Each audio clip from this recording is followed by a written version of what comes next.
So today we're talking ad account optimizations. And trust me, this is far more exciting than just turning on and off ads. It's really about not burning money and making money.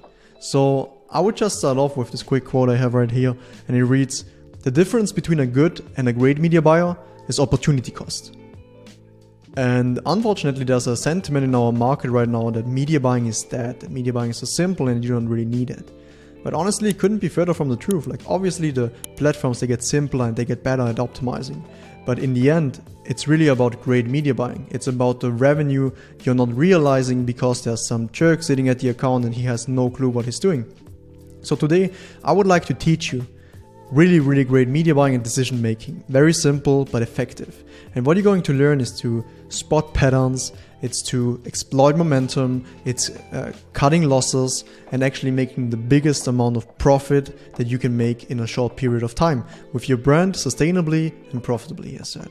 So I would say we hop right in, and I would like to start this off with a quick case study right here, and I won't talk too long about this, but it's essentially, we took this brand on and it did like 50K per month, and towards the end of the year it did like 550,000 in revenue in 30 days with better profitability. And the crazy thing is, it was mostly with the creatives we had, or repurposed creatives. It was really about the media buying. It was about seeing the patterns, exploiting them, and dialing back when it wasn't working as well. And this is really what we're trying to do today. So I will teach you when to turn off an ad, when to keep them, when to scale them. And I would say we go this route down. And it will be like a very short video. It will be cut to the chase. I won't talk long about things because it's more so about the principles and to understand it, to be honest.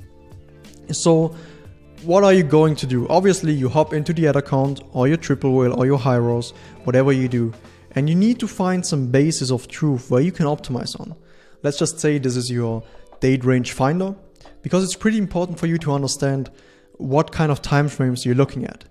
Are you more so looking at longer time frames like 14 days, 7 days, 3 days or daily? And I don't want to get into the complexities of attribution or anything. I just want to show you how you make decisions so it makes sense for your business and you're not wasting money, but you're making money. So in the time frame, I would like to give you a quick run on how you optimize accounts ongoing and continuously. What I like to do is always look at the last 7 days. How is the last 7-day average and what is going on over there? And I will give you an example right below that. But last 7 days is quite a long time frame when you are a fast and agile brand that spends a lot or spend a little, but you might have like 1, 2, 3 good days and then 4 days of that suck and you see like a downtrend. So let's take a look at the last 7 days definitely. But then what I also would like you to do is that you look at yesterday, for example. Every day in the morning, look at like yesterday's data and try to understand what has been going on there. And also don't just look at the ad account, but look at the overall picture. Look at your revenue. And this is especially beautiful for brands that are running mostly Meta and Facebook ads. If you run like 90% of your budget on Meta, the account of yours and also your store will correlate a lot, which means it's intertwined, it's connected. Like when you increase your spend on Meta, you will see naturally more purchases and you will find this balance of like, okay, when I have 1.8 ROAS on Meta, I have a 2.5 within the store, because obviously not everything is tracked, right? So you need to stay on top of that.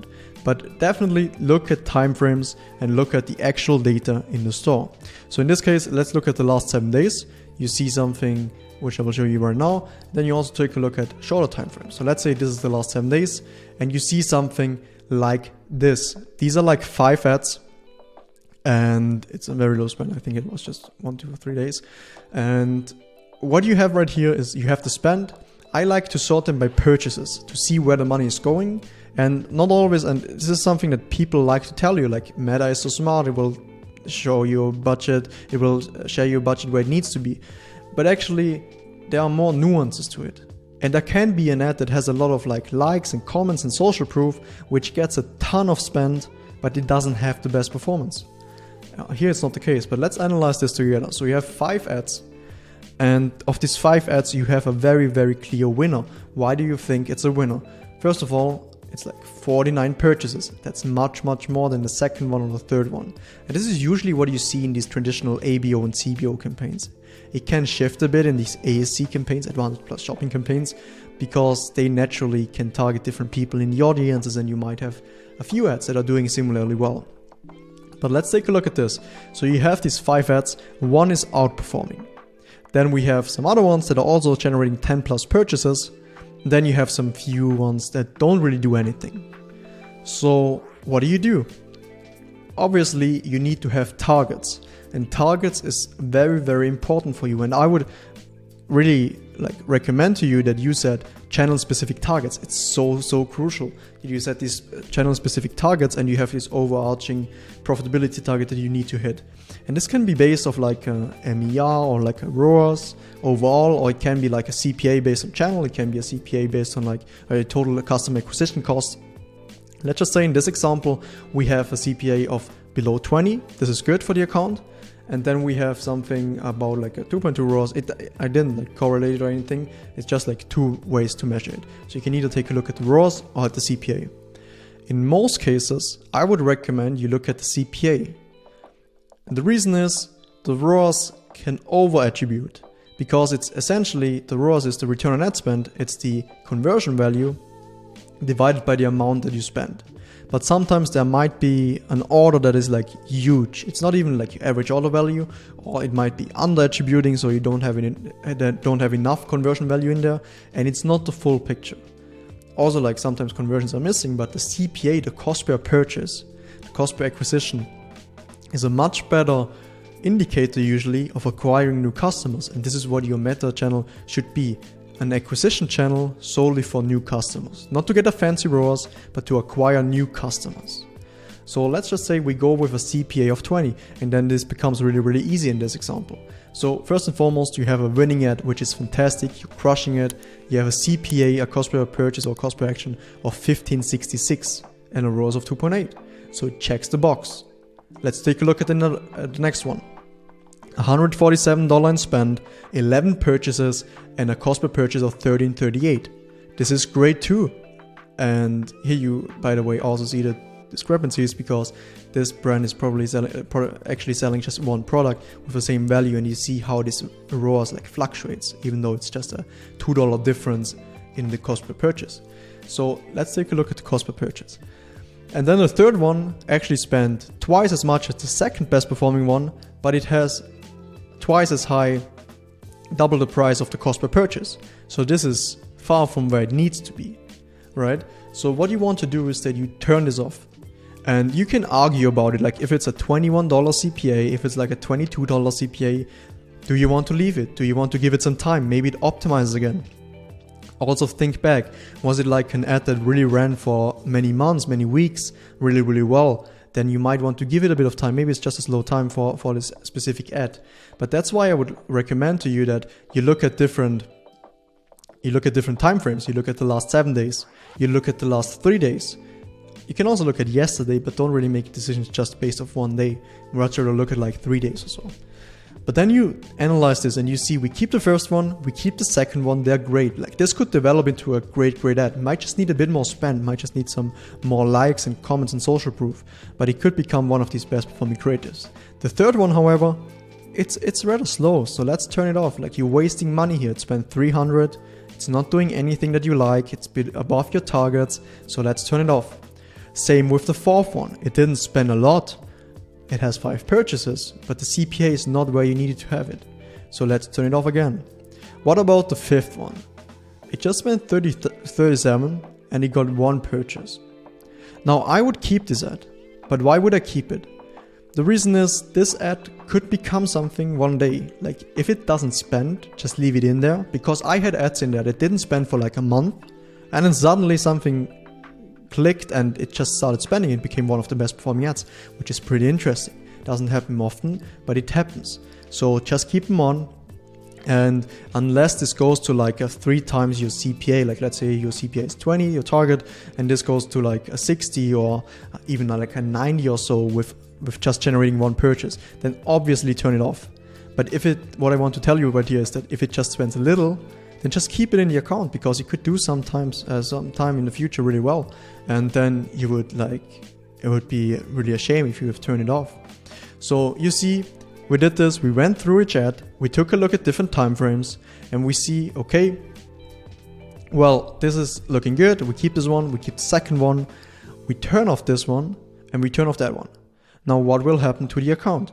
The account and the campaign will redistribute the budget, because obviously you spend like $450 right here, and it will redistribute it. Usually when you have strong creatives, everything will work out fine and your ad account will become more efficient. Because let's just think about this. You have like 750, then you have like 50, which is 800, 900, then 450, 300.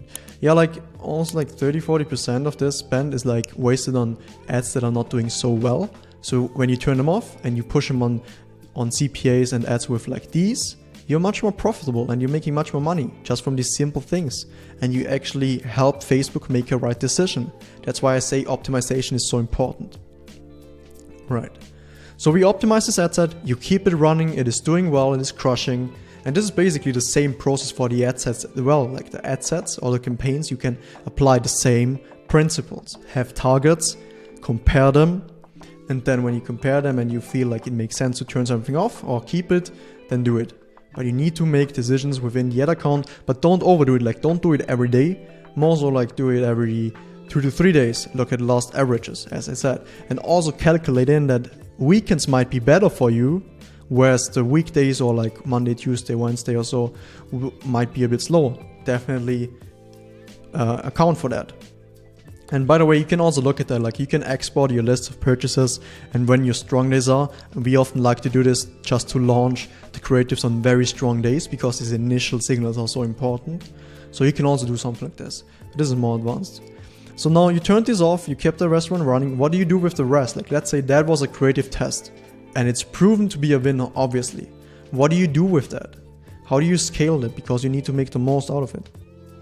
And it's very simple and it's ugly, but it works. Like, if it's from a testing campaign and it has proven to be a winner, and usually we say something is a winner if it spent like $500 and it has great KPIs. It is within our targets.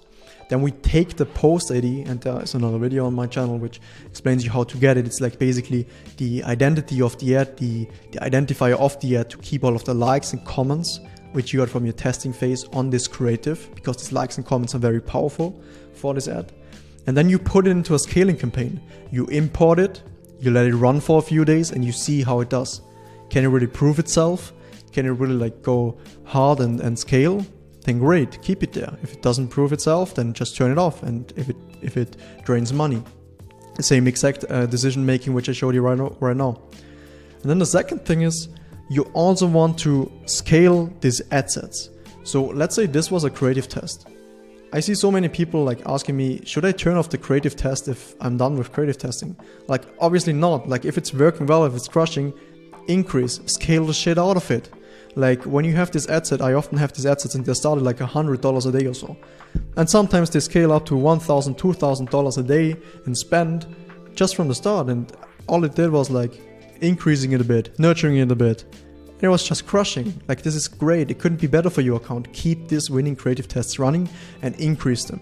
If you want to go safe, do like 20% increases. Obviously, if you have it at like $50 per day, then you might want to increase it right away from like to 75 or even to 100, and then from 100 to 150, and then from 250 you start to make these 20% increases. And we like to make them every 2 to 4 days, as soon as we see like confirmation and everything is going well. Like two great days in a row, you want to scale it on like day 2 and day 3, I mean.